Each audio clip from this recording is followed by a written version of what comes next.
အရေးဒီဒါမှမဟုတ် soft drinks တွေရဲ့နောက်ွက်ကလူခချက်နဲ့သမိုင်းကြောင်းကိုသင်သိပါသလားအားလုံးပဲမင်္ဂလာပါဒီနေ့မှာတော့ကျွန်တော်တို့နေ့စဉ်တောင်းနေတဲ့အရေးသတင်းဘလို့စတင်ခဲ့တယ်လဲဆိုတာကိုပြောပြပေးသွားမှာပါ1969ခုနှစ်မှာ Joseph Priestley ကကာဗွန်နဲ့ရေကိုစတင်တွေ့ရှိခဲ့ပါတယ်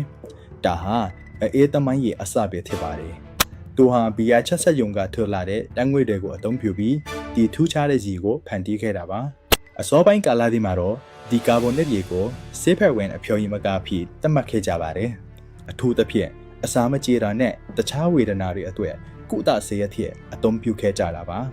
1983ခုနှစ်မှာတော့ J.J. Schwab ကစီးပွားဖြစ်ထုတ်လုပ်နိုင်တဲ့နည်းလမ်းကိုရှာဖွေတွေ့ရှိခဲ့ပါတယ်ဒါဟာကမ္ဘာပထမဆုံးသောအမြုံအများထုတ်လုပ်တဲ့ကာဗွန်နဲ့ရေအမတ်တန်စိတ်ဖြစ်လာခဲ့ပါတယ်19ရာစုနောက်ပိုင်းမှာတော့ကျွန်တော်တို့သိကြတဲ့နာမည်ကြီးအမတ်တန်စိတ်ကြီးစတင်ပေါ်ထွက်လာပါတယ်အရသာတွေပုံမဆွန်းလင်းလာပြီးလူထုကြားမှာလည်းပုံမရေပန်းစားလာခဲ့ပါတယ်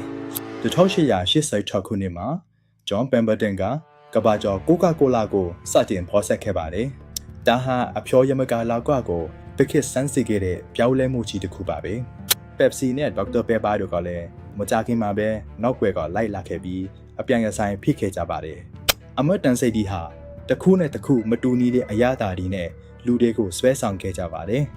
20ရာစုမှာတော့တအေးတွေဟာတကဘာလုံးကိုပြန့်နှံ့သွားခဲ့ပြီးလူနေမှုဘဝရဲ့အစိပ်ပိုင်းတစ်ခုဖြစ်လာပါတယ်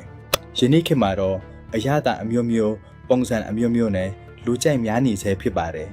အခုဆိုရင်တင်တောင်းနေတဲ့အေးနောက်ွယ်ကတမိုင်းကိုတီးပြီးလို့မျောလင့်ပါတယ်ကြည့်ရှုပေးလို့ကျေးဇူးတင်ပါတယ်